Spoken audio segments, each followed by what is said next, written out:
what's up, Taiwan? Good morning and happy Monday. I'm Joey Chou with 10 minutes of news from here in Taiwan and around the world. Today is the anniversary of the 228 incident, named for its date, February 28, 1947. It is one of the darkest moments in Taiwan's modern history. A brutal crackdown that triggered decades of martial law and set the stage for the atrocities of an era now known as the White Terror. We turn now to TaiwanPlus's Inkavat to factor in the numbers on this watershed moment in Taiwan's history. This year marks the 75th anniversary of the 228 incident, the worst massacre in Taiwan's recent history. As many as 30,000, mostly local Taiwanese, are thought to have been killed over 3 weeks, including almost an entire generation of Taiwan's elite. The massacre was triggered on the 27th of February when government officers beat a woman they accused of selling contraband cigarettes. They then opened fire on the surrounding crowd. On the 28th of February, angry citizens marched on the governor's office and were fired on together with innocent bystanders. Riots spread within days across the entire country. The once rich island nation endured high inflation, unemployment, and was on the brink of starvation. These were the underlying conditions of 228. The incident's scars remain today. As we just heard, tens of thousands of people were killed during the 228 incident. One of them was Pan Mu-zhi, a doctor who was executed under suspicion of working against the ruling party. Bing Wan spoke to his son, who tells us how 228 left an indelible mark on his family. 80-year-old Pan Qingqing honors his late father with a prayer. It's a ritual he performs every time he opens this box. Inside are the clothes his father Pan Mu-zhi was wearing when he was executed. The holes in the ragged shirt are still visible 75 years later.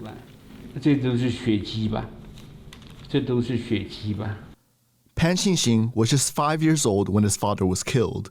He wasn't at the scene himself, but 2 of his older brothers were, and they told him every detail. 我的3哥啊，就去抱着他，因为那个整个脸都已经变形了，那个下巴有掉下来。我哥哥把他推上去，然后眼睛给他让他闭起来。 In what's become known as the 228 incident, the ruling Kuomintang, or KMT, brutally suppressed anti-government uprisings across Taiwan, killing tens of thousands of people in just a few weeks. Pan Mu-zhi was a respected doctor in the southwestern city of Jiayi. A philanthropist, Pan didn't charge much for poor patients. He even treated soldiers free of charge. 我父亲对一般的病人是非常的好，非常的好。 对这些所谓中国来的这些占领军呢，他都一视同仁，他为他们做这些事情，结果他们把我爸爸抓去枪决掉。 The ruling KMT suspected Pan of anti-government sentiments. They jailed and tortured him for 3 weeks, then shot him in front of the local train station. While in jail, he wrote letters to his wife on whatever material he could find. His last message to her, written on the inside of a cigarette box. I hope you will forgive me, for I am still with you every day and every night to protect you. The family should respect themselves, do not give up on themselves, and I pray again to take care of their health. But it wasn't the brothers' physical well-being that suffered. The father's death took a toll on their mental health, which they didn't speak about for decades. The KMT imposed martial law in 1949, and any mention of the 228 incident could get people thrown in jail. 突然他有一天打电话给我，他说：“坤尼哦，我那个有忧郁症。”我怎么会有忧郁症呢？看见你非常的健康，回来身体比我还好。他说我今年比去年还厉害。我说奇怪啊，你去年你就有啦，就有忧郁症。他说不是啦，我一生啊都是跟忧郁症在那里奋斗的。Pan Xingxing didn't realize they weren't the only family to suffer such a loss until 40 years later when martial law was lifted. 我以为228只有我爸爸那几个人而已，那你们就可以想象，那时候封闭到什么程度。 For Taiwan's younger generations, 228 is a distant event they learn about in history books. But for numerous families like Pan's, who were forced to repress their experiences for decades, the so-called incident has left lasting repercussions. As Naya Zhou and Bing Wang for TaiwanPlus. Taiwanese indie band Sorry Youth this month released a music video in collaboration with a renowned former political prisoner and artist. The goal is to keep the memory of 228 relevant to a new generation. Rick Glauert reports. In this music video for Into the Silence, 73-year-old artist Chen Wu-jun paints pictures of those disappeared by Taiwan's government. A former political prisoner himself, Chen and his work serve as a reminder of the damage inflicted by authoritarian rule in Taiwan. Popular indie band Sorry Youth sing their songs in Taiwanese, a language that was repressed during that time. We think the topic of this song can correspond with the topic of his painting. And the director used an absent family to depict the painting. So we think it's a very successful combination. The music video commemorates the February 28 incident in 1947.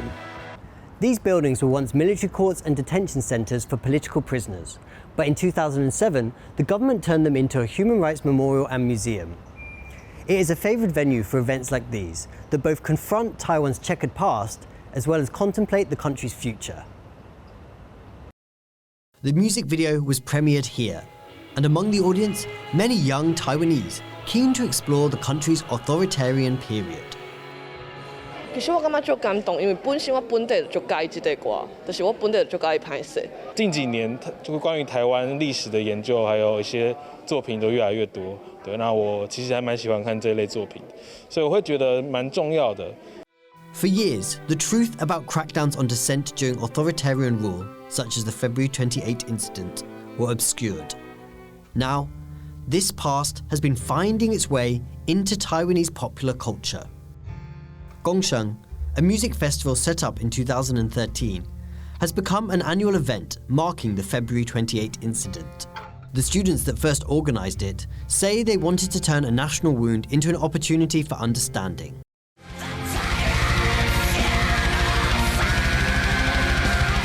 Heavy metal band Thonic have dedicated a whole album to exploring the massacre.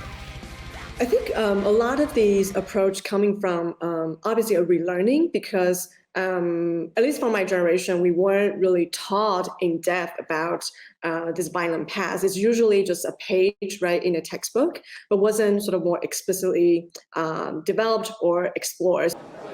Taiwan is often described as an enthusiastic or even raucous democracy, with high voter turnout and an engaged civil society.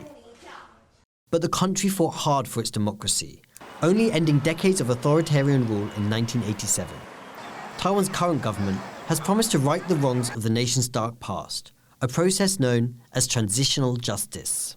I think a lot of young people today think about issues of transnational justice, not only in relation to the KMT government, but also think about it more diversely, such as including LGBTQ equality. I would say that's also part of the agenda of transitional justice, as well as a lot of young people today care about environmental issues. Through art and music, young Taiwanese are taking the initiative to reflect on their country's past and to forge its future. Damon Lin and Rick Glauert for TaiwanPlus.